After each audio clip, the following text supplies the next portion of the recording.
In this video, I'm going to break down basic plumbing for beginners so you can handle simple fixes around the house without calling a pro every time.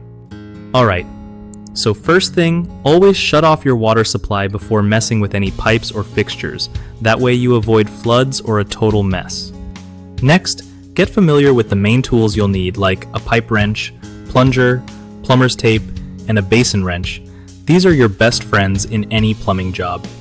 When dealing with clogged drains, try using a plunger or a drain snake instead of harsh chemicals. They're more eco-friendly and won't damage your pipes. For leaks, check the fittings and tighten them up gently, but don't overdo it or you might crack the pipes. If you're replacing a faucet or shower head, clean the threads and use plumber's tape to make sure it's sealed tight and no water sneaks out. Keep an eye on water pressure too. Too high can stress your system, so you might want to install a pressure regulator if it's a big problem. Don't ignore small drips.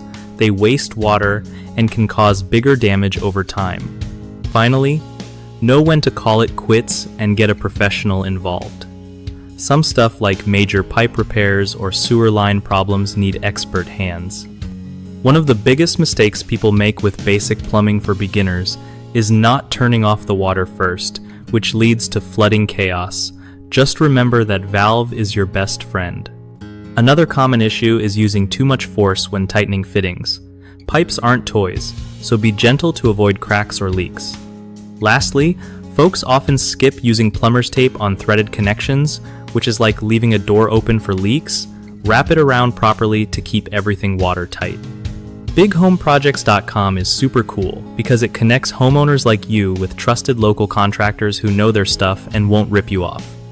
Plus, it helps contractors find legit work, so everyone wins. You get your plumbing fixed right without the hassle.